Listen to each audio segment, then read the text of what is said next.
Welcome to Monday with the Mavens. Okay, guys, today we are talking about rest, recovery, and its effect on metabolism, among other things. We had some questions that came in, which were awesome. So, we're super excited to be here. We are in Haley's paradise, you guys. This is so beautiful out here. I live in a park, it seems like. Oh, it's absolutely incredible out here. So, we're just so thankful to be outside on this beautiful day. We're in Southern Oregon. I know we have at least a lot of our clients from other areas. So we're hoping that you're joining in, and we're just going to jump in and get right to it. Sorry. I feel like I need to be closer to her because we're normally on a chair, in like a couch. But if this is the first time you guys have joined us, we are on both Instagram and Facebook. So if we're looking at two different places, that's why. And my goodness, you guys, it's an awesome week already. Well, it actually started out so rough this morning. You guys, I'll tell you what happened. People are going to get tired of hearing this story. I was on my way to the gym, and Emmy, we go to the gym at her house. The gym's at her house, and there's like an irrigation ditch on the side of the road, and there's lots of waterfowl. There's lots of ducks in the ditch, and ducks are my most favorite. I love ducks more than anything. And one flew out, like I couldn't even react, and it flew like right into the front of my car and like fully exploded. Like, sorry for the graphic. I had to I got to the gym, I didn't even want to look, but it was like all over my windshield. No feathers, just guts and blood everywhere. It was a massacre. She had it cleaned up before I got out there, but it was. Yeah, I say it's a wonderful day. It's been a wonderful day for me. It started out rough, and I thought, oh man, I sure hope this isn't like a bad omen for the rest of the day. But the rest of the day has been fantastic. It has. Well, unfortunate for the duck, but I tell you, I know. Okay, guys, so we're going to jump in, but if you guys have any questions or you have something to add to the discussion at any time, absolutely, please put it down in the comment box. We did get a fair number of questions, some not related to the topic that came in ahead of time that we'll make sure we get time to get to. Did you write those down? I have them in my head. Great, because I didn't look at them. They'll all be a surprise to me, so. Okay, sounds good. I like surprises. So it's so interesting because, you know, we talk so much about the importance of movement. And even though, and I think maybe we should back up a little bit, we have a lot of clients that come to us not moving at all. And honestly, the first thing that we're going to do is really dial in their nutrition, because being able to nutritionally support themselves and get the fuel that they need for their body and their brain is going to be number one. Really working on their gut, their nervous system, all of those things from a nutritional standpoint. However, so if you come to us and you're not exercising, we're going to dial that in first, and then we're going to really work with them on starting to move their body more, what's appropriate Wait, for you them. said that backwards. We're going to work on nutrition first, and then we're going to work with them on moving their body. Did I say that backwards? Yeah, she did. I'm pretty sure the second time when you were reiterating. Oh, got it. You just had them flip-flopped. So yeah, foundation first, nutrition. Absolutely. Then movement second. Now, we do have other people that come to us that are moving their bodies a ton. You know, it really depends on a person's goal. I would say a large majority of our clients do come to us because they want body recomp, but then they find so many other benefits. And so we have some that are really looking for fat loss, some that are looking for muscle building, some that are looking for both. But we get that opposite extreme where people are pushing their body so hard and so consistently, they're not getting adequate rest or recovery, and they're doing a disservice to their nervous system, to their hormones, to their ability to truly recover when they're sleeping. And so that's what we wanted to touch on. It's oftentimes it can kind of be one extreme or the other. But it shouldn't be. It shouldn't be. Like, if you can find that balance, it can make a huge difference. Yeah, and I think that I think before we jump into it, that we should kind of define, like, what does recovery even mean? And because it can mean a lot of different things. I think that for me, recovery means like getting my body back to a place of, I'll use the word homeostasis for lack of a better term, but just getting my body back to a spot where I feel strong, I feel rejuvenated, I feel refreshed, and I'm ready to jump in. Now, I also think it looks different for a lot of people. I've exercised for basically my whole life. And there was a season when I absolutely pushed too far, too fast, too hard, and I didn't give my body proper time to rest and recover. And what I didn't realize is that you're more prone to injury, you are more prone to illness because your immune system takes a hit. It's constant. Your adrenals especially. Yeah, it's constant stress. So we talk about stress a lot, and exercise is a stressor on the body, and the body doesn't recognize whether this is a good stress or a bad stress. It doesn't, it's just stress to the body. So it's still increased cortisol, increased adrenaline, and over a long period of time, that is not good for you. And so it wasn't until probably the last, I'd want to say 3 or 4 years before I was like, hold on a minute. Like I need to get some things under control, and rest, and like actually not going to the gym. That was a hard one for me. It was a hard pill to swallow, but man alive. Once I think that I figured that out, it became so much more powerful, because honestly, like if you don't allow your body to recover, then you're not going to get the gains that you're trying to get in the gym anyway. Yeah. You know what I mean? And so there's actually a study, I should have actually written it down. If you guys are interested, we can send it to you. Oh, that's okay. Shoot. We're going to reference a few things that we can share after the fact. I only had one job today. I had one job and I didn't do it. But there's a study, it's really interesting, especially in more high performance or elite athletes that are not giving their body adequate rest. They actually have a tendency to store more fat because your body goes into that preservation mode. It's similar to when we talk about metabolic adaptation, when we're talking about nutrition, and how when you are operating in a deficit for too long, your body can really hold on because it's in survival mode. Yeah. And so there's a number of things that we can do for our bodies. And I don't want to skip over Haley's question, because she was wanting to define truly what relaxing or restoration looks like. Recovery.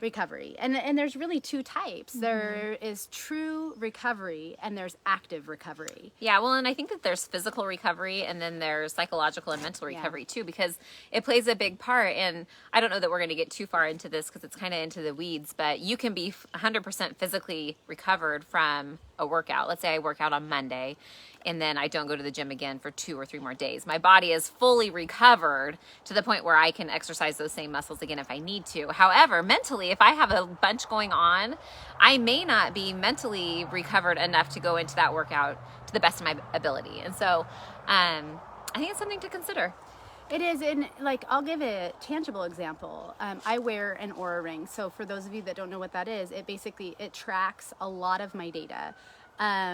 I see Megan is on here. Megan actually turned us on to our Oura rings, and I love it because the sleep data that I've been given has really helped me optimize my sleep to a further degree. But what's interesting is one of the areas that I have not fully optimized yet is my recovery, because it's the only thing. It gives me my whole sleep profile, it gives me my active profile, it gives me my readiness profile. And in my readiness profile, the only one that's ever in red is my recovery.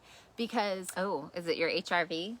Well, it has to do with my HRV, but it also has to do with how much I'm pushing my body day over day with a true day of rest. So it down regulates what it wants my target to be for my calories burned. But here's the thing, in my mind, I have like my scheduled like strength and conditioning type work, so my resistance training for muscle building and protection. But then I also love to hike. We live on a farm. I'm super active, do a number of things. So what I think of is my recovery day, where I'm not like hitting the gym and hitting the weights.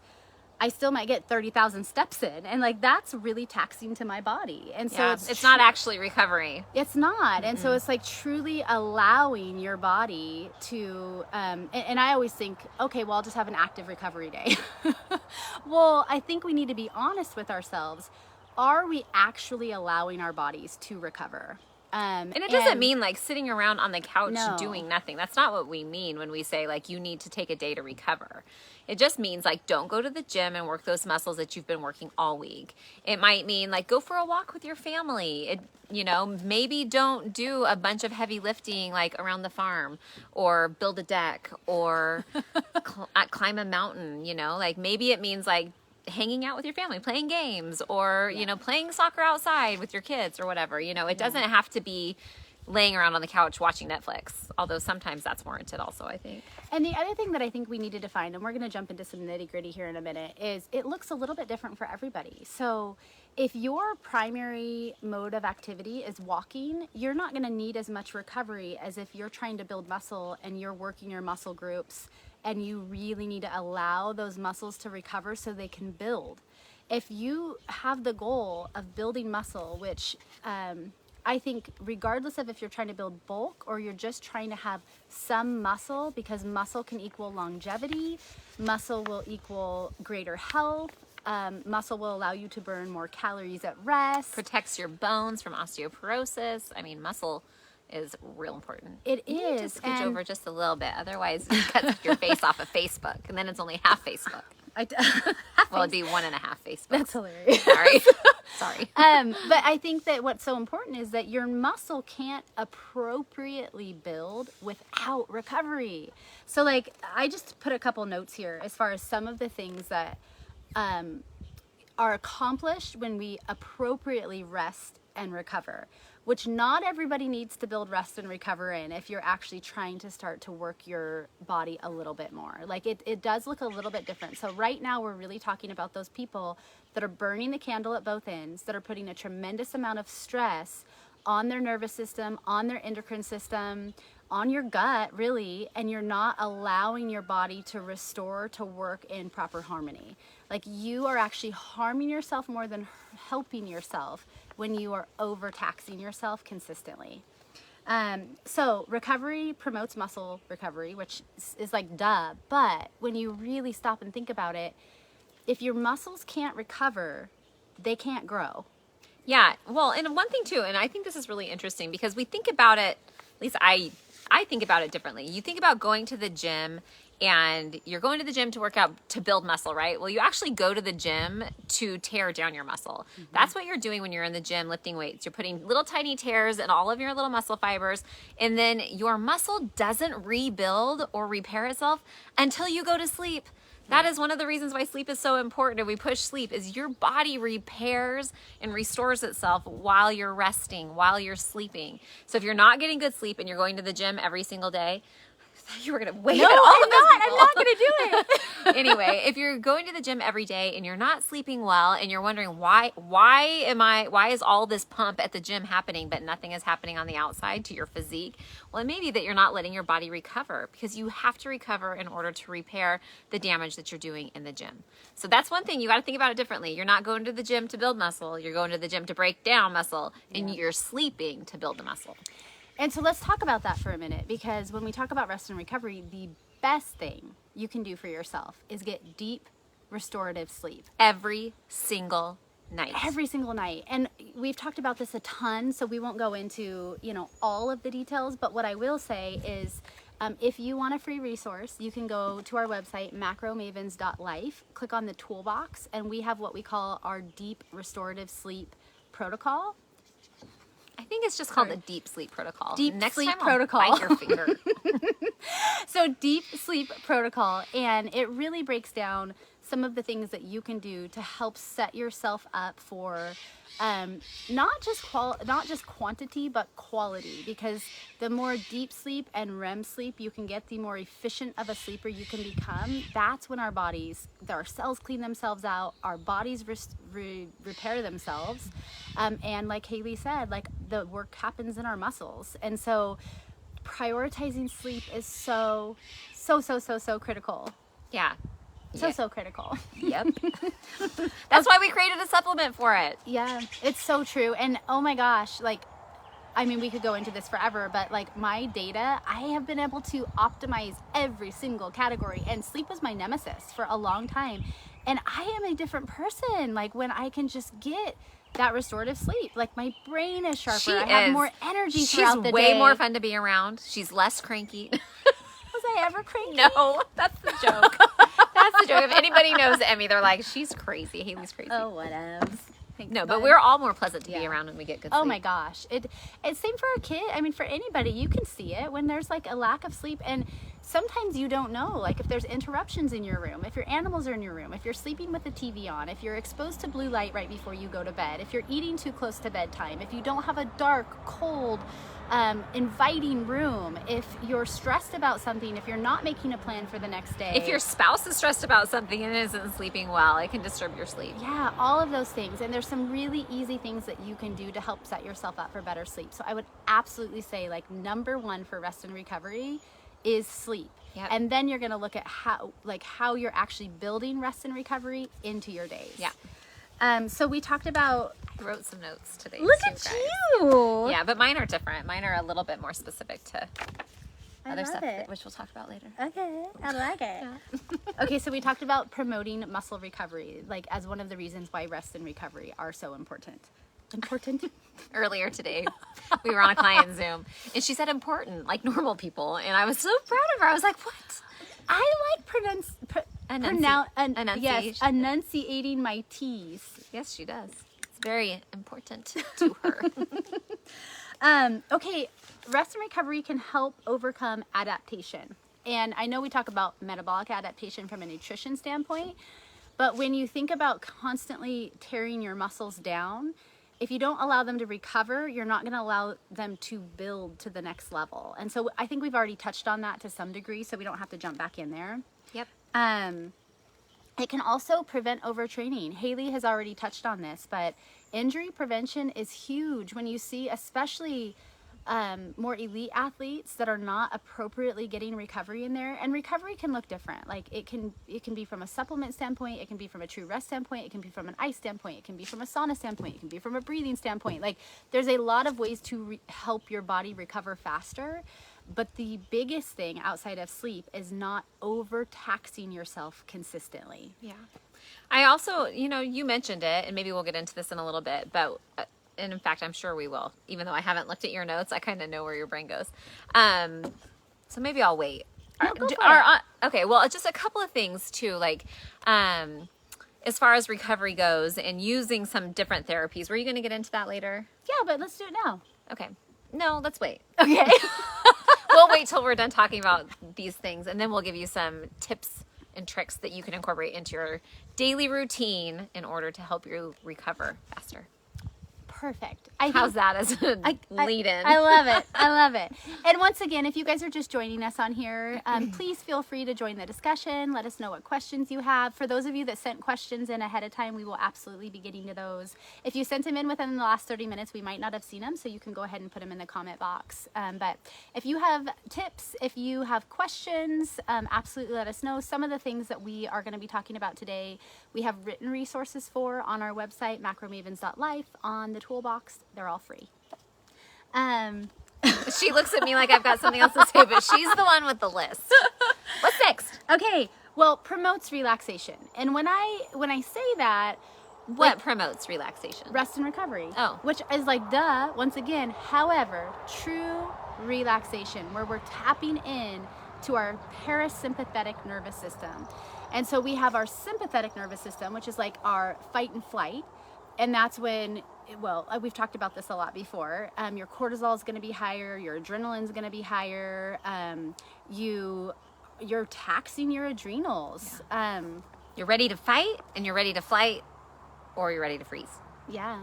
And then you have your parasympathetic nervous system. So if we could all really understand how to tap into and utilize our parasympathetic nervous system a little bit more, it's kind of like a kryptonite. It is. Or not kryptonite. No, Kryptonite's it's a the bad opposite. thing. It's Yeah. an anti-kryptonite. Yeah. It's like a magic little tool, wand. What is it? It's the anti-kryptonite. I don't know. Yeah. It's like the It's what a is- good thing. Yeah, you want to tap into your parasympathetic nervous system. That's your rest and digest, right? And so it's the things that happen when you're at rest, you're relaxed, things are going well. You don't have to think about it. Your body is not in this fight or flight mode any longer. Like you've been able to bring yourself down, take a breath. And that's what we want to tap into, because that is what is going to allow your body to fully restore itself, to prepare itself for the next day or the next workout or whatever you have coming up in life. And that can look a little bit different for everybody. And so we actually have a whole overview that we're putting together specific to the parasympathetic nervous system and the rest and digest, because we feel this is so important for our clients. Because if you are hitting your numbers nutritionally, like sure, you're going to see change. If you are prioritizing sleep, that is amazing. If you're moving your body, like that's going to get you a step further. But once you can really do the work on your gut and your nervous system, like magic can happen. Yeah. And stress is all around us. Like we can't necessarily eradicate the stress in our life. Some of it we can remove. Like I definitely like evaluating, and we have an evaluation tool you can use.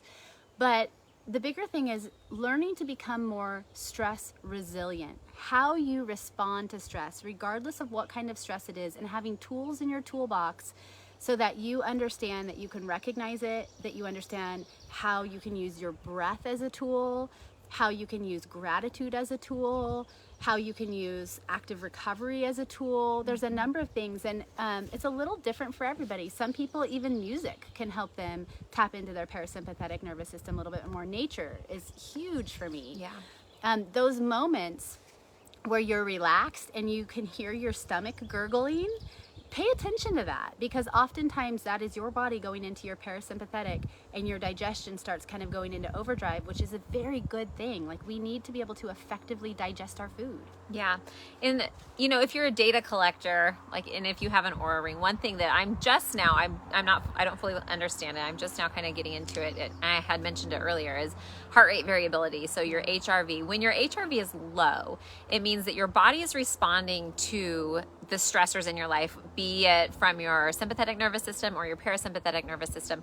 When it's low, you're responding well to those things, right? And so HRV, it's the amount of time in milliseconds, I think, in between each of your heartbeats. It's not like it's not rhythmic. It's different for everybody. It's very unique to each person. And it's not rhythmic. Like I said, it's not like a metronome where you can count it like this, like when you feel your heartbeat. It varies depending on stress. And so if you measure your heart rate variability, I don't even know how to tell you how to do that. You'll have to Google it. There's a calculation, or you can use something like that, or a ring that does it for you. But you can kind of track, like, if I were to hop on and look at my data right now, I could see kind of what my heart rate variability is in comparison to my baseline, right?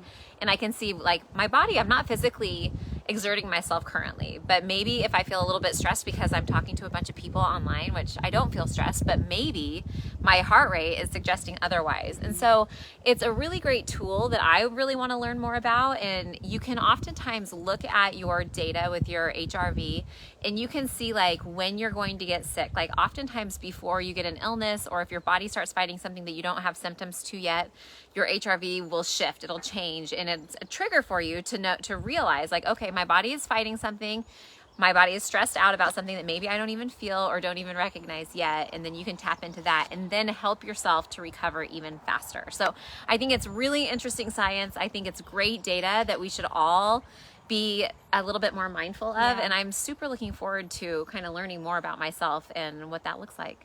And it is. I mean, it's been super, super duper. I think she just said super too. Well, we say super a lot. We do. Yeah. It's been really interesting. I've tracked my HRV even pre-Oura Ring, but now because it's so in my face, it really has correlated with when I've had a little bit of a bug and or the timing of my cycle, which is really interesting. Leading up to my bleed week, sorry if that's TMI for any of you guys on here, my temperature will slightly increase day over day, my heart rate will slightly increase day over day, and my HRV will slightly decrease. It's quite interesting. It is interesting. Yeah, and there's reasons for all of those things, and we could do a deep dive right now, but we won't in this moment. Maybe on another time. Yeah. Those are my favorite words. Rachel over on the Facebook side said, such a pretty green scenery and bird ship. This is Haley's home. It's Thanks, so Rachel. beautiful out here. For those of you guys that are just joining us, we're at Haley's house today. Oftentimes on Mondays we're at my house. I'm blocking it, but you can see we've got a little pond back there. It is magic out here, you guys. She lives in like a paradise. Special. Yeah, it's very special. It's a lot of work. Whole lot of work. Okay, so we've talked about why rest and recovery is important.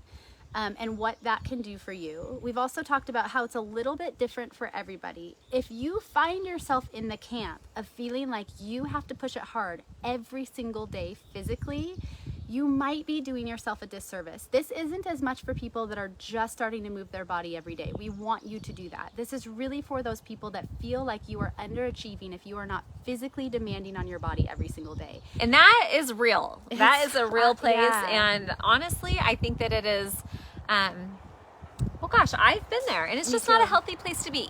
It is not good if you feel shame for missing a workout. If you're feeling shame or guilt because you didn't make it to the gym, and I am preaching to myself as we speak, it is really hard to not feel like guilty. Yeah, and I think that we have this weird association sometimes with food, sometimes with exercise. And honestly, they both are tools. Like, they're both tools that can be used to really help us be our best self and to work towards longevity, or if we flip-flop it, they can be really damaging. So same thing with food. We talk about how like we can use food as medicine or we can use food as poison, and not to like categorize good versus bad, but there are foods that fuel us and there are foods that take us to a more inflamed disease state. Same thing with exercise. Like exercise and movement is so important for us. When you look at how our ancestors lived and hunters and gatherers and all of that, like it's important, but doing some of these really high intensity workouts and doing resistance training day over day without allowing your muscles and your cellular fiber to recover can be more damaging than helpful. So it's a little bit different for everybody, but on average, and I hate to even put a number out there, but we did have somebody ask us, like, I'm surprised you're gonna put it out there. I know. I think it's a question a lot of people have, and if you're just looking at general, like on average, it's good to work in 2 recovery days a week. Now that is not true for everybody, and those can be active recovery days as long as you're being realistic about your active recovery. Yeah, like It's putting still in good to walk. 30,000 steps is probably a little bit more active than you Yes. want to be. Yeah, absolutely. So if you guys have questions specific to that, now, of course, we don't know all of your individual situations. That's something we can work with our clients on a little bit more. But generally, you're going to want to work your muscle groups 48 hours apart. Generally. Now, there's always exceptions to that. So I'd love to get into, and you haven't tapped into your notes yet. So Oh, I have. I just Okay. don't refer to them. sounds good. But actually, a couple of things, because I think that we can be a little bit specific here. And I am just going to jump into it, even though I'm sure Emmy has it on our list to wrap it up towards the end. But a couple things, and I found this really interesting, is some things that you can do. We talk about heat therapy, like using the sauna. We talk about cold therapy, cryo, using cold to help your body restore itself and repair itself. All of those are amazing. And I just want to kind of touch on heat therapy and also on cold therapy for just a second. Because I think that it's important. It's really easy to take something therapeutic that is super hot, super trendy right now. Maybe it's super cold. Do you see what I did there? Take something that's super trendy and jump on that bandwagon 100%. So for instance, because I've been doing a little bit of thinking about this, and I am not a scientist when it comes to any of this. So do your own research, do what feels right for your body. But I was thinking about it. If you are resistance training and your goal is muscle building, hypertrophy, hypertrophy. Yeah. Hypertrophy. Yeah. Anyway, if your goal is muscle building, which is what that word that I can't pronounce means, and you go to the gym and you're pushing your muscles super hard, and then you go right into like cold therapy, like into a ice bath, into cryotherapy or something like that. Now just think through this with me. You're actually, what your body's doing when you are exercising your muscles using resistance training or weights, you're breaking down those muscles, tiny little tears in your muscle fibers, right? And then it's forcing a lot of blood into those places. It causes inflammation of the area, which you kind of want, right? That's what our bodies do naturally to heal and to protect and then to restore ultimately later on when you're resting.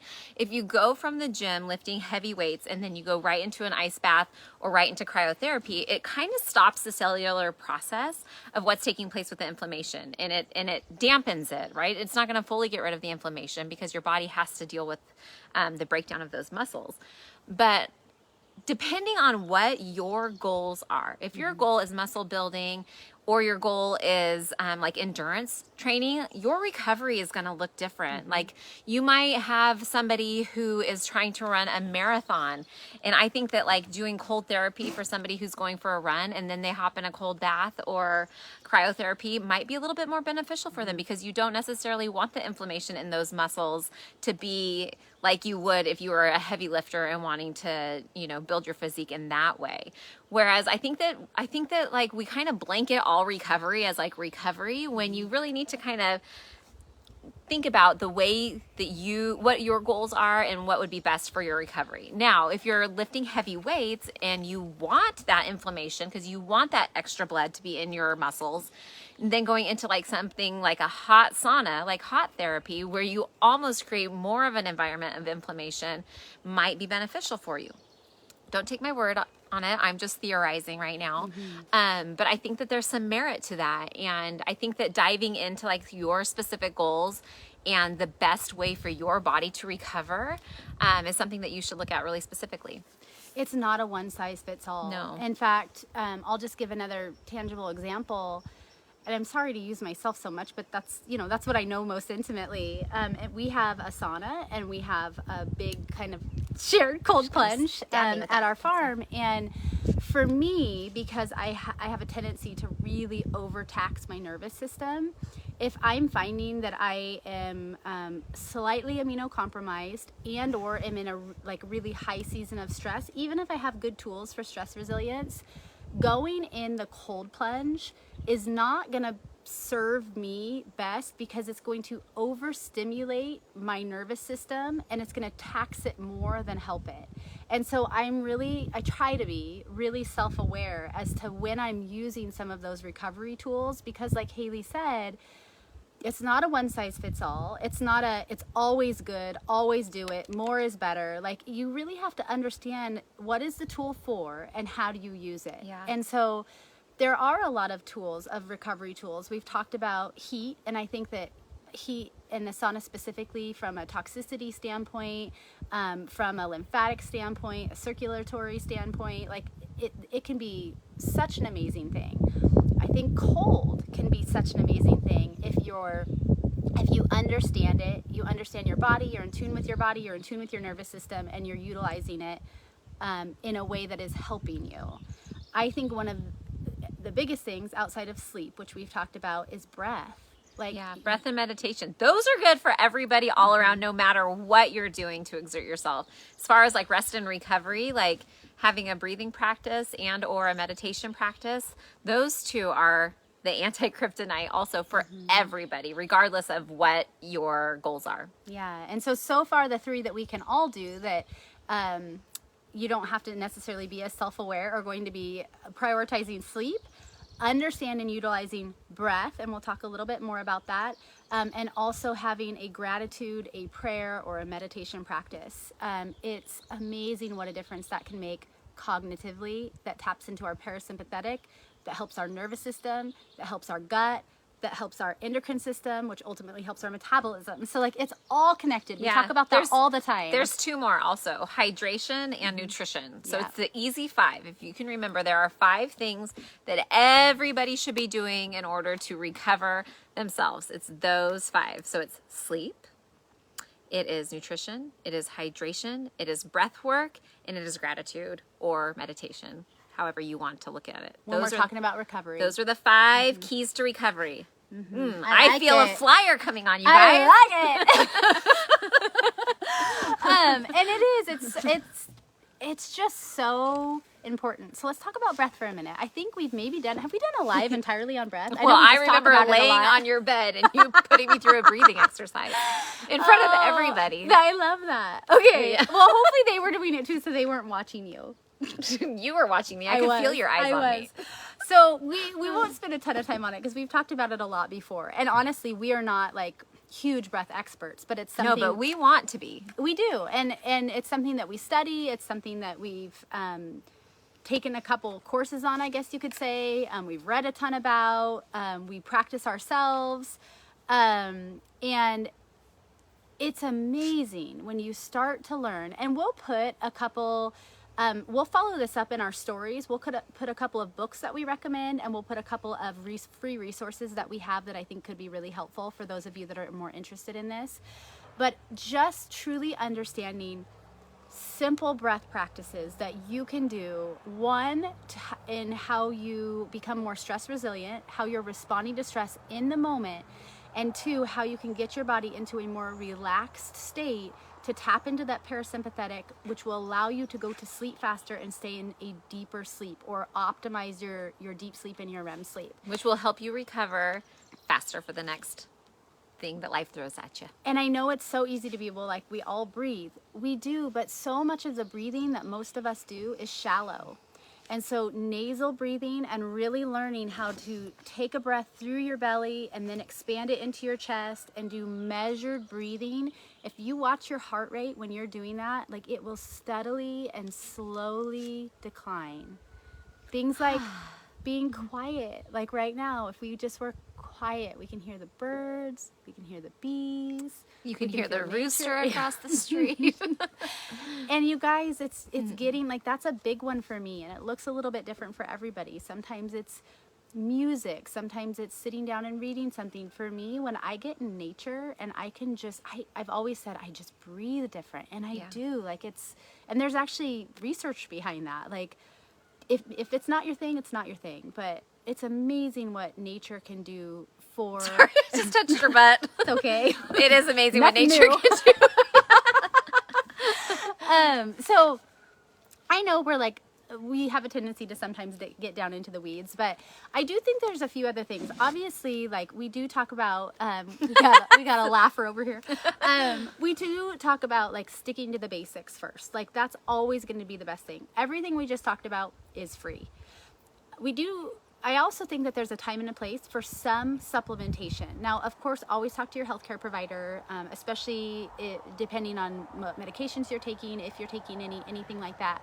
However, a supplement is just that. It should supplement the things you're already doing. So if you first want to start with the foundations, prioritizing sleep, getting good, clean nutrition, drinking your water, using your breath, prayer, meditation, gratitude. Is that 4 or 5? I wasn't counting. Yeah. Anyway. I don't think you said hydration. Well, so No, you did. I did. You But did. that's okay. But it's so doing those things first. The 5 keys.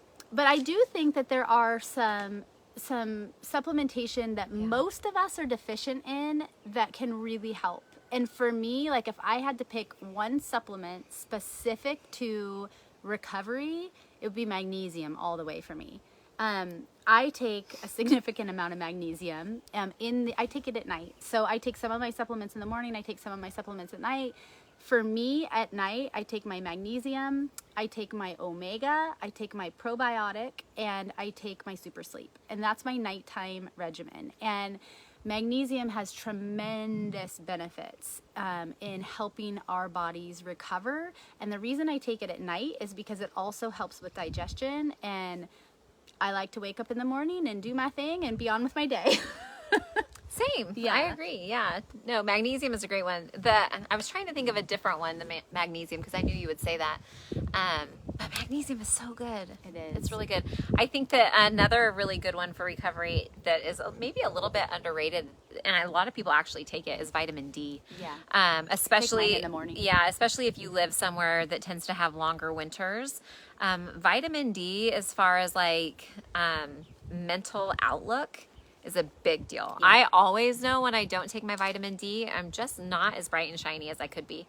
And so I think that having a supplement that gives you the vitamins that you need that you typically could get from the sun, if you can't get outside and get them from the sun, if you can take that, then that is a big one too. And it's maybe not specific to recovery as much as magnesium is, but I think that having vitamin D in your system is really good for just like cognitively and for mental outlook. Yeah, it's huge. And what we can do, because the other thing, you guys, is not all supplements are created equal. If you have one that you feel great on and that you feel is standardized and third-party tested and no fillers and all the things, awesome. Yeah. A lot of the box store ones, you just don't know what you're getting. We really love Thorne. I think that you can just trust their products. There's a lot of research behind them. What we can do is, if you're interested, we'll put in our stories after this a link to at least the magnesium and the vitamin D2 if it's not something you're taking. Once again, Vitamin D also. Vitamin D2 also. sounded like it was. Oh, it's like vitamin D3, but Yeah, we'll say I was gonna say. She said vitamin D2, which sounded weird, but Also. vitamin D Got also. it. Oh, that's funny. Good catch. Well, thanks. I I took my vitamin D this morning, so I'm I did with too. it. And my mighty metabolism. That's my favorite. Yeah, so on that, well, I guess I won't go into what supplements I take in the morning. I talk You about what can. I'm going to take at night. We're going to do a whole nother live because we get a ton of questions Yeah, on on supplements. supplementation. I'll tell you what I take in the morning. How about that? I take mighty metabolism. I take vitamin D. I take a vitamin B complex. And I think that's it. In the morning? Oh, and I take a multi. I take a woman's multi. Am I forgetting? And I take a resveratrol. Resveratrol. Resveratrol. No. And Oh, well, it's the Thorne product. yeah. is And resveratrol. sometimes I take berberine. That's basically kind the of a same lot. thing I take. But it's not, I don't take them all. Well, whatever. We'll talk about it later. Those are my supplements in the morning. One thing that I want to make sure that we mention, from a nutritional standpoint, because we didn't go into a lot of nutrition, and nutrition is huge for recovery. Yeah. And I know we've talked a lot about protein. Everybody has a different protein threshold. Everybody needs a different amount of protein depending on what your goals are. Your protein threshold is going to look a lot different depending on if you're looking to build muscle, if you're looking to maintain, if you have some food eliminated, like there's a number of things. And so what I will say though is that from a recovery standpoint, especially if you're doing strength training, getting adequate protein for your goals, your body, your activity level, your sleep, all of the things, your bio-individual makeup, is really important. Paramount. Because protein is going to be what allows you to protect your muscle so that you're not breaking it down and so that you can preserve it. And that muscle preservation is going to help your metabolism. It's going to help your sleep. It's going to help your endocrine system. It's going to help your metabolism. Like, once again, it's all, it's all related. But man, when it comes to recovery, protein is queen. Yeah, and if you are going to the gym and lifting weights, you have to provide your body, like if your goal is to build muscle, you have to fuel your body for the muscle you want to build. If you're not giving your body enough protein, it's not going to build the muscle.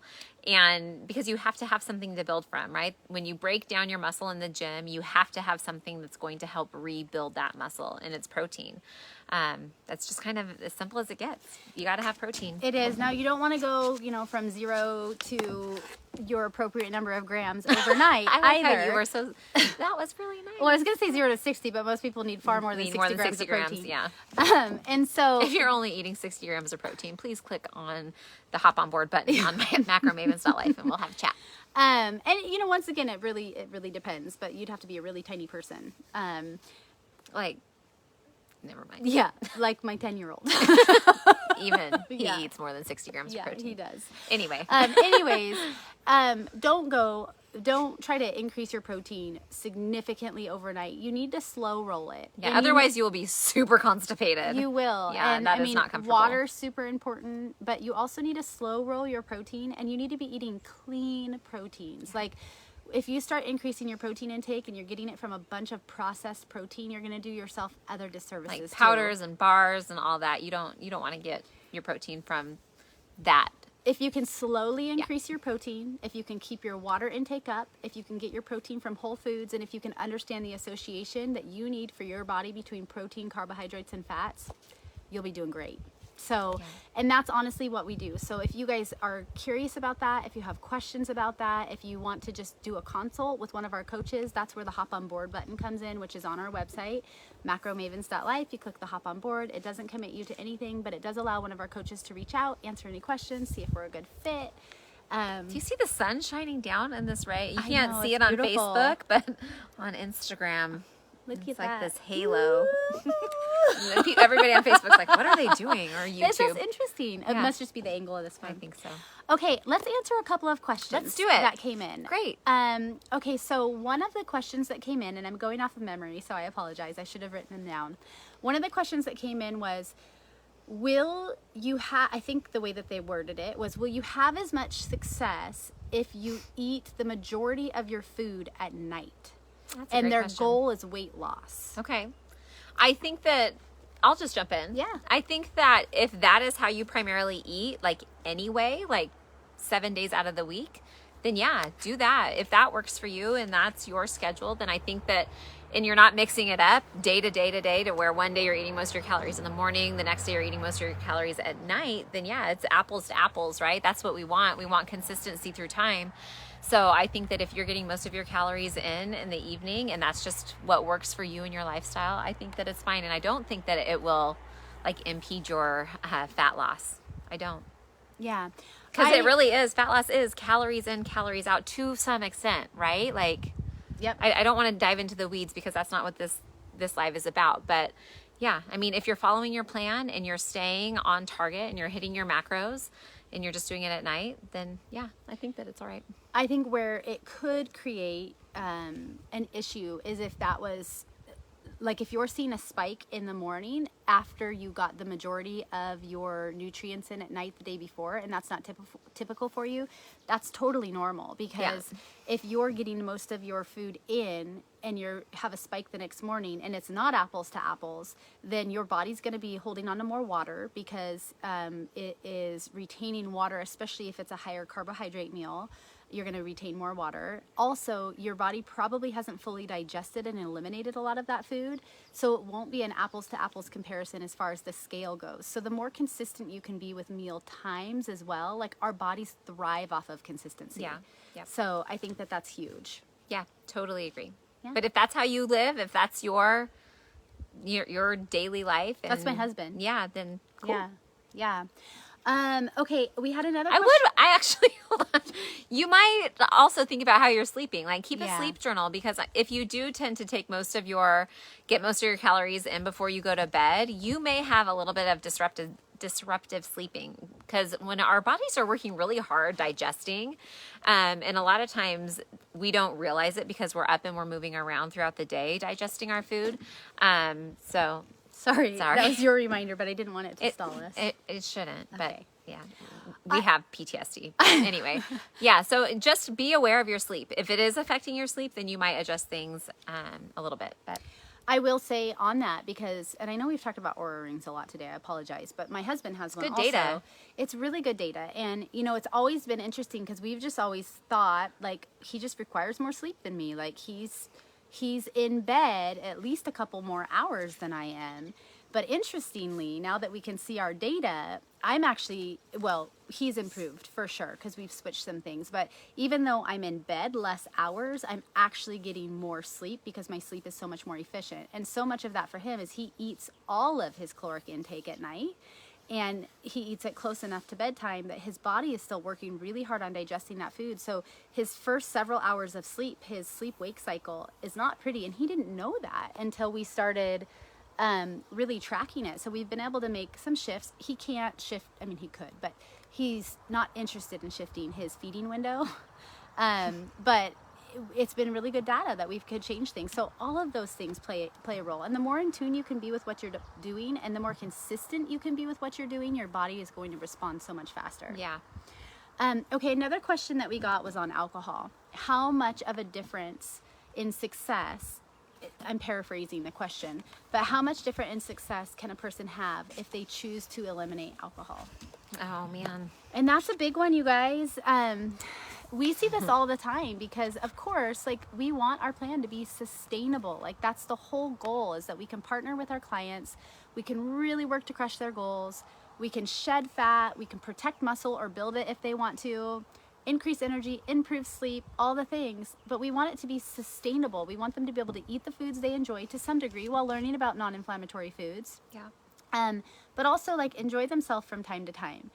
However, the more you drink, the more taxing it is going to be to your organs, and it's going to have an effect on your metabolism. And on your sleep, and on your parasympathetic nervous system.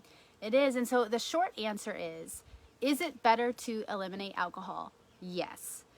The long answer is, I would say that you just use it in moderation. If you're finding yourself needing a drink every single night or multiple drinks every single night, I would just do a self-evaluation. And, you know, that's a hard one. Same thing with sugar for a lot of people. Like, a lot of us, we really do have these ties. It's so interesting. I've been doing a deep dive for a while on neurotransmitters. And, you know, we've done ourselves such a disservice especially when we're younger, we go through something hard or we achieve something. And so it's both of those things. And we oftentimes are rewarded with a treat. We get to go to ice cream. We get do to it pick with out a our piece of candy. kids. We do it with our kids. We do it in school. Like most my of gosh, the rewards school's are the candy. worst. Or on our sports teams, most of Yeah. the rewards are candy. Like, and so we start getting conditioned when we feel an emotion, excitement, or sadness. We get this condition where we want a dopamine hit, and that dopamine hit is going to come from the sugar. And so without us even knowing, we start to associate celebration and or emotions with a sugar response. Yeah. It can be very similar with alcohol. And so if we can start to shift how she took my pencil away. She didn't even notice. Did you see? She kept on without even flinching. If we can start to associate positive behavior or celebration with things like, I did this, I'm going to plan a trip as a celebration. Yes. Or I'm going to go on this super rad hike, or I'm going to make this like beautiful meal that like nourishes my body. Or buy yourself a fancy writing pen. Yeah, I like that. Well, or some shoes. Yeah. Or, whatever it Yeah. is, but like try to start shifting celebrations away from food, because we don't often know. And I know I'm on a rabbit trail right now, but it kind of ties into alcohol, because oftentimes we tie celebration. And I don't have a lot of room to talk. I've never drank. I don't drink. I have a ton of fun. So most of my friends do. Wait. No, that was funny. So she says, I don't drink. She doesn't, like, not a drop ever.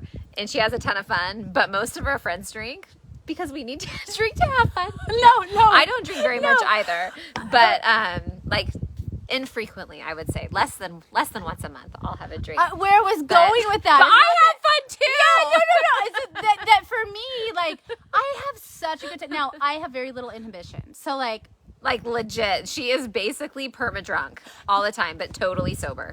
and so, like, I don't have a lot of room to talk, because it's not, I have my own vices. It doesn't happen to be one of mine.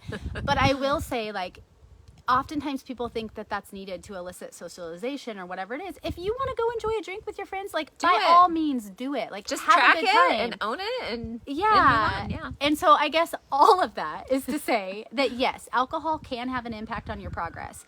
Is it going to completely stall you? Not necessarily. We have a lot of clients, it's important to them, and they fit it in. They just track it and they work around it. Would you have more aggressive progress if you weren't fitting the alcohol in? Probably. Well, and sometimes I think also, like, I'll use a client, for example. I had a client who regularly had a glass of wine in the evening, totally fine. She made room for it in her macros every day, not a big deal. And she plateaued, and she was kind of having a hard time pushing past this little plateau that she was on to reach her next goal. And I said, you know what, let's try eliminating alcohol for 30 days and let's see how your body responds. And she busted through that plateau in, like, I don't know, it took her like 2 days before, like, the scale started moving in the right direction for her again.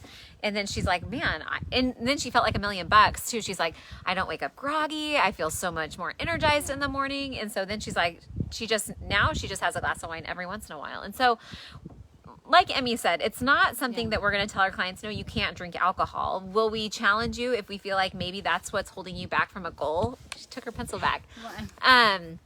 Then yeah, we will challenge that a little bit and push back. But you know what? We want this to be sustainable.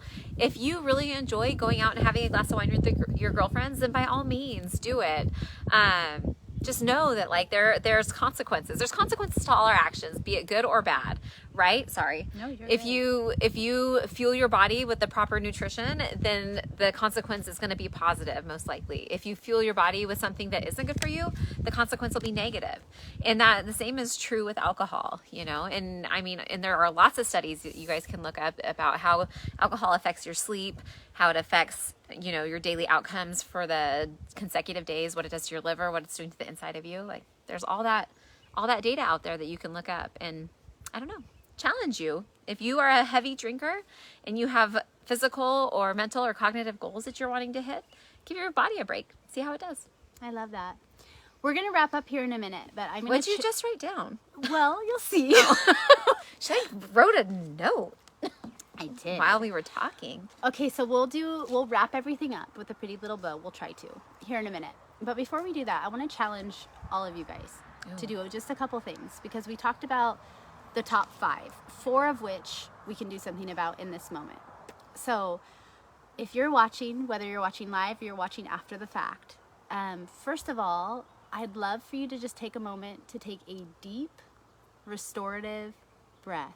Breathing in your nose, expanding your belly, expanding your chest, and exhaling. That just feels nice. It does, huh? Yeah.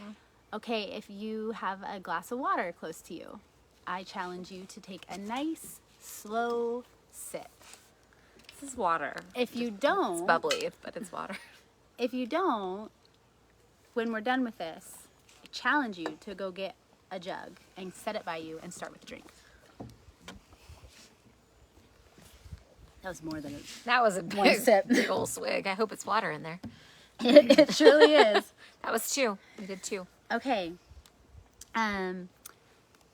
So right in this moment, I'd love for you to think of something, whether you take a moment and you say a prayer or you think of something that you're especially grateful for today.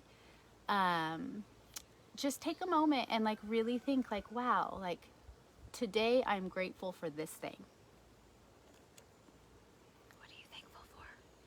Thankful for this porch with you and the sunshine and the birds in this moment. Yeah. What are you thankful for? I am so thankful for the sunshine. The warm sun. We can wear a tank top. It's warm on my skin. Oh my goodness. It just brings me life. I love that. Sleep.